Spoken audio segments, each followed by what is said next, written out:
Continuando o nosso vídeo, irmãos, estamos agora no começo do governo humano. Vimos a descrição de Noé a respeito do que aconteceu nestes dias. Os homens se rebelaram. O governo dos homens começa com Noé e seus filhos. Eles passam para os seus descendentes que povoaram a terra novamente tudo que Deus disse na aliança que fez. E uma das coisas que Deus prometeu a eles é que jamais mandaria outro dilúvio sobre a terra para matar os homens, e que os homens se espalhassem, se multiplicassem pela terra inteira e povoassem tudo. Então aparece uma figura chamada Nimrod. Este homem era filho de Cuxi, que é o primeiro dos filhos de Cão, que é um dos 3 filhos de Noé.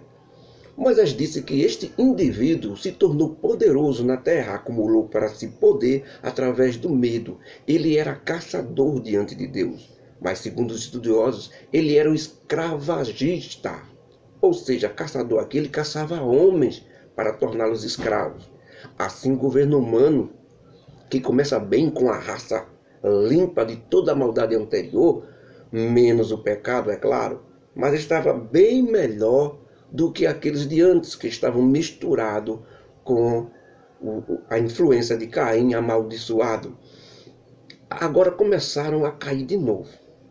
E esse Nimrod foi o começo de todo o mal. O nome Nimrod vem da raiz Marad e significa ele se rebelou. Alguns estudiosos no hebraico dizem que, literalmente falando, o nome Nimrod significa vamos nos rebelar. O termo utilizado para esse Nimrod, dizendo que ele foi poderoso na terra, pode significar em oposição ao Senhor Deus. Nimrod se rebelou, na verdade, contra o governo de Noé, através de seus 3 filhos. E Nimrod, depois de ter acumulado o poder, sabia que seria detido pelos 3 filhos. E Nimrod, depois de ter acumulado esse poder, sabia que poderia ser detido pelos governadores, que eram os 3 filhos. Noé e seus 3 filhos, então, junto com seus seguidores, saíram do Oriente, como disse Moisés. O que é que ele faz, Nimrod? Ele, além de se rebelar, ele sai da região onde está se povoando a terra novamente, onde tem o governo central. Ele se rebela contra o governo central, que é o governo de Noé e seus 3 filhos, e vai-se embora para a terra. Com certeza, muita gente segue ele, como é normal. Para o mal, muita gente segue o mal. Então, esse foi o primeiro rebelde. Ele se rebela e se afasta mais para as terras do Oriente. Muitos seguidores junto com ele. Ele foi até a terra do Sinar, segundo Moisés. Lá habitaram e construíram uma cidade chamada Babel, que nos dias de hoje nós conhecemos como Babilônia, que hoje fica atualmente no Iraque. E dentro dessa cidade construíram uma torre, um empreendimento gigantesco que pretendia chegar nos céus, chamado de a Torre de Babel. A rebelião de Nimrod foi total, irmãos. Os irmãos lembram que eu disse, não foi? Que os homens voltariam a se rebelar contra Deus e com isso temeriam outro dilúvio. O que é que acontece, irmãos? Nimrod se rebela contra o governo central de Noé e seus 3 filhos, mas eles sabem de tudo que houve. Noé passou para eles sobre o dilúvio, sobre a raça humana se rebelar contra Deus e sobre tudo que aconteceu. Mas soube também da promessa de Deus de que não mandaria outro dilúvio. Mas, como eles agora se rebelaram, qual o pensamento deles? Se preparar para um novo dilúvio. Com isso eles constroem primeiro uma cidade chamada Babel, que depois de tempos foi batizada de Babilônia. Por que dá muita atenção a essa cidade de Babel? E por que esta torre, irmão? Primeiro, porque eles se rebelaram contra o governo central. Como era o governo central de Noé? Quando a gente diz governo central, a gente diz um governo que não tem fronteiras. É um governo só, central. Apesar de haver muitos países já, né? Os descendentes de Cã, sem Jafé, terem se dividido e formado nações, não havia fronteiras, é tudo um povo só. Centralizados e governados por Noé e seus 3 filhos. Nimrod é o primeiro a fazer essa rebelião. Quando ele se rebela e constrói a cidade de Babel, ele constrói muros ao redor da cidade. Foi a primeira vez que alguém construiu um muro, dizendo assim que estava se rebelando, que não tinha nada a ver com o governo central. Eles queriam dizer que eram diferentes agora. E como eles temiam a morte de novo por dilúvio, o que é que eles fazem? Dão início ao empreendimento chamado Torre de Babel, uma torre de dentro da cidade de Babilônia, que atingiria o céu. A rebelião de Nimrod, irmãos, como eu já disse, foi total. Certo? Foi total. Satanás não brinca. Ele sabe como fazer as coisas. Ele sabe como incutir na mente do homem tudo aquilo que vai fazer com que eles se separem de Deus, se separem das coisas de Deus. Então eles habitaram ali, construíram uma cidade chamada Babel, que hoje nós conhecemos como Babilônia. Dentro dessa cidade construíram essa torre. Satanás soube utilizar direitinho este homem chamado Nimrod para ter controle na terra. Primeiro ele sai da região do governo dos 3 filhos de Noé. Depois ele constrói uma cidade de muros, decretando assim independência do governo central. Por isso são utilizados tijolos na cidade. As outras cidades não tinham muros nem separação, era tudo um povo só. Apesar de ter um governo central, não tinha fronteiras. Agora não, ele estava limitando uma fronteira. Ele estava dizendo que o povo de Noé, o povo que ainda seguia a Deus, não podia entrar dentro da cidade dele. Por isso ele estava construindo um muro. Na época, porque apesar das nações, povo só, não havia fronteiras e não haveria guerras. Agora pode haver guerras, agora tem muros já na cidade. Mas com Nimrod as coisas mudam, eles constroem uma cidade toda rodeada de muros, se protegendo contra os que estão fora, se preparando, se separando completamente do resto da humanidade sob o governo de Noé. E dentro da cidade, Nimrod agora desafia o próprio Deus. Primeiro, não acreditou no que Deus disse, que não mandaria mais o dilúvio. Ele chamou Deus de mentiroso. Por isso queria uma torre tão alta que chegasse no céu, para sobreviver caso viesse outro dilúvio. Segundo, uma cidade chamada Babel, enorme, com muros altos e uma torre que fosse até os céus. Assim eles não povoariam a terra. Babilônia, os limites que ele botou para a cidade era muito grande. Exatamente, eles não iam se multiplicar pela terra como Deus ordenou. Já o povo de Noé pretendia fazer isso. Eles não tinham dominado ainda tudo, não tinham ainda se espalhado. Mas Nimrod já tinha decretado que não iria sair de atrás dos muros da cidade, não iria povoar a terra. Desobediência mais uma vez contra Deus. E Deus, irmão, só observando aquilo, vendo como o homem é fácil de ser manipulado, estavam construindo e de fazer coisas ao contrário de Deus, do que Deus ensina. Deus observou a cidade que estavam construindo, gigantesca. Mais tarde teria conhecido como a Grande Babilônia. Ela era localizada onde é hoje o Iraque. E Deus observou a torre também que os homens estavam construindo, admirado da ousadia do ser humano, pois eles queriam algo impossível, ou seja, uma torre que chegasse até os céus. Mas Deus sabia que isso só estava tendo começo porque todos os homens da terra falavam a mesma língua, a de Adão, que Deus deu a ele no jardim do Éden. Só havia um idioma, o de Adão. Por isso eles conseguiam se comunicar perfeitamente e tentar o empreendimento. Então Deus diz: vou repartir o idioma deles em vários idiomas. Assim, um não entenderá o que o outro diz. Dito e feito, a língua original de Adão, no lugar de original de Adão, deu lugar a vários idiomas, saindo da boca deles. Um pede um tijolo e o outro não entende. Um pede a massa, o outro não entende. Um pede uma madeira e o outro não entende. Ficaram divididos. Uma confusão tomou conta do local. Por isso, Babel e a torre é chamada confusão, quer dizer, confusão de línguas, idiomas. Era um só, mas agora estavam todos divididos. Haveria grupos ali. Um grupo falava um tipo de idioma, outro grupo falava outro tipo de idioma, outro grupo falava outro tipo. E como eles estavam divididos entre si, não conseguiam colocar um empreendimento. Então pararam de construir a cidade e a torre de Babel. Pararam de construir mais a Torre de Babel, né? Porque a cidade já estava com os muros levantados, só faltava terminar. A Torre de Babel é que estava já em franca construção. E ali cada grupo que falava a linguagem que eles podiam compreender se juntaram. Quem podia compreender quem se juntava com ele e foram para outro local. Ou seja, eles começaram a se espalhar, saíram de dentro de Babel e começaram a se espalhar, pois não entendia as pessoas que estavam ali. E assim os homens se espalharam na terra, assim como Deus ordenou. Mas, e o idioma de Adão? Alguns dizem que foi incorporado um pouco, desse idioma original, foi incorporado um pouco para cada língua na terra. Ou seja, a língua de Adão foi a base e está colocada dentro de cada idioma que existe nos dias de hoje. Outros dizem que esse idioma se perdeu e foi devolvido aos homens no dia de Pentecostes, quando línguas de fogo desceram repartidas e eles falaram em outros idiomas. Só que não tem sustentação isso, porque os idiomas que eles falaram eram idiomas já de outras nações. Não há como provar que foi o idioma original de Adão. E tomaram cada um dos que estavam no local. Outros dizem que o idioma de Adão original desapareceu.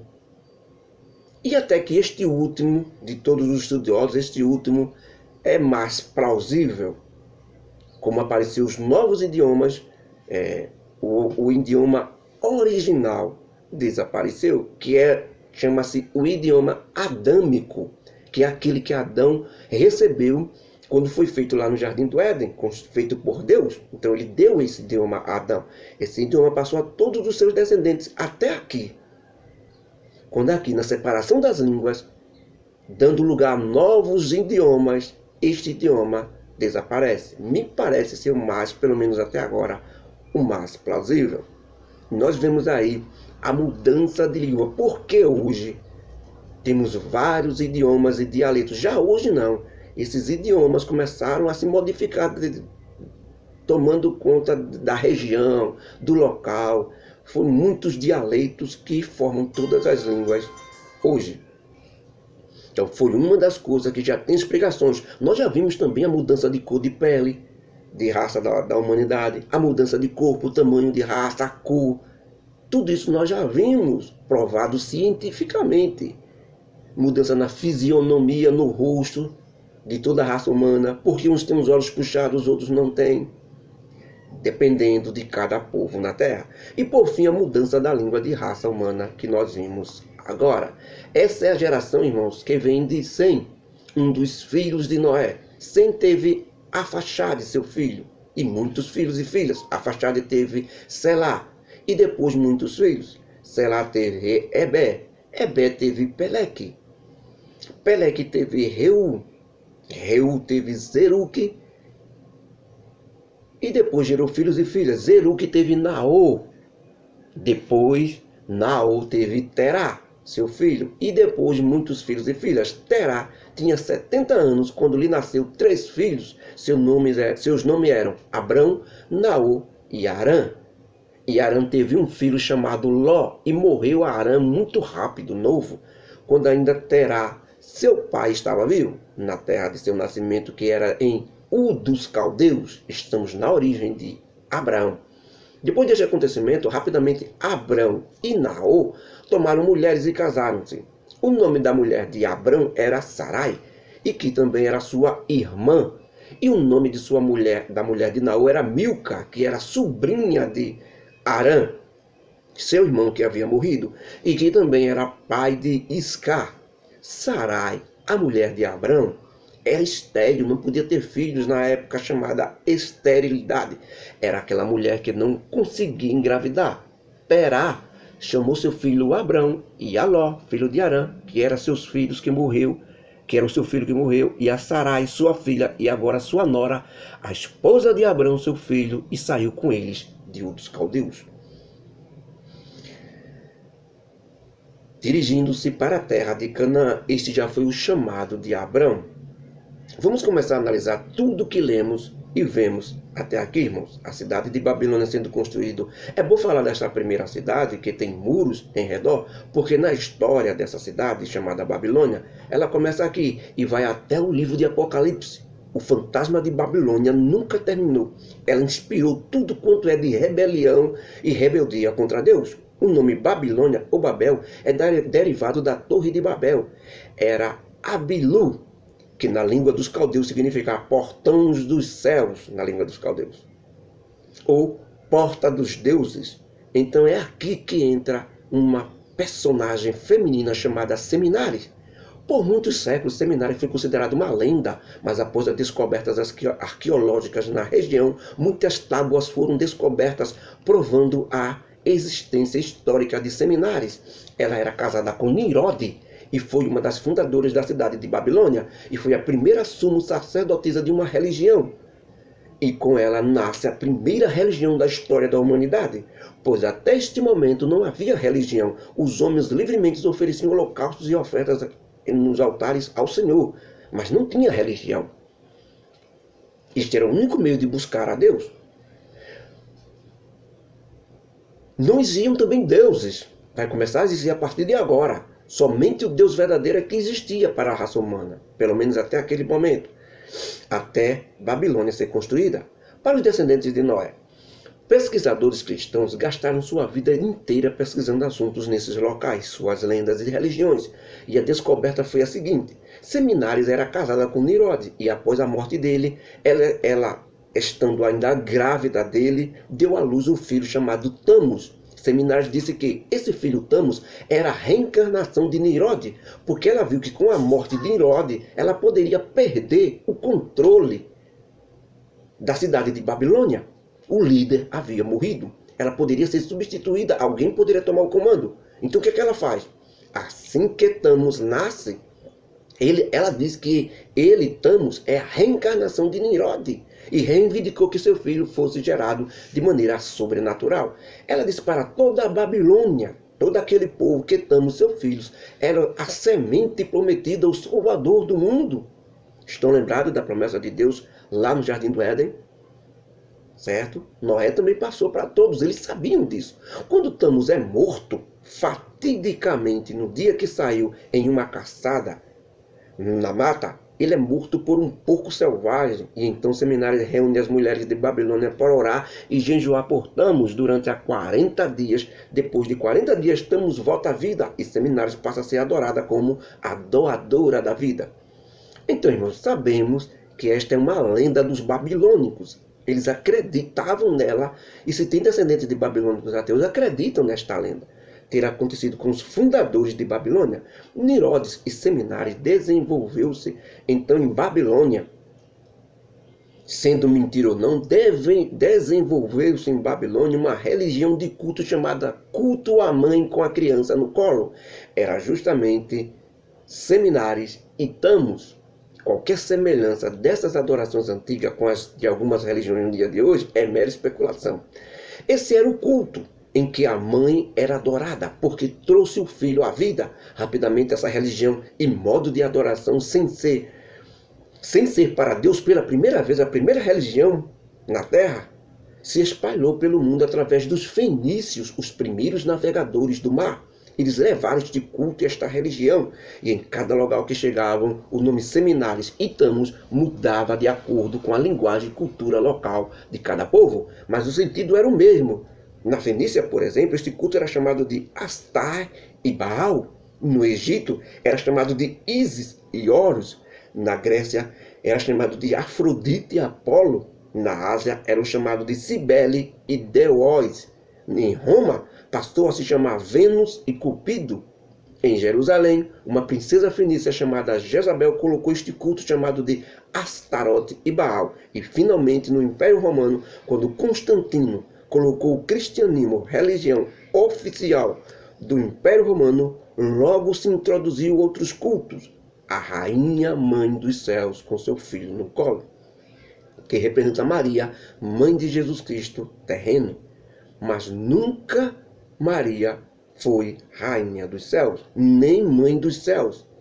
Ela não era nem nascida quando os povos começaram a adorar a Semináris, a rainha dos céus, considerada por ele a mãe de Deus, que é Astarte e Astarote.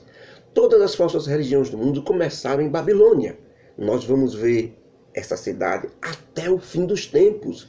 E eu digo falsas religiões porque existe a verdadeira religião. O apóstolo Tiago disse que a verdadeira religião para com Deus é visitar os órfãos e socorrê-los das suas necessidades, visitar as viúvas e socorrê-los, visitar os necessitados, guardar-se de escapar de toda a corrupção e sujeira dessa sociedade e deste mundo.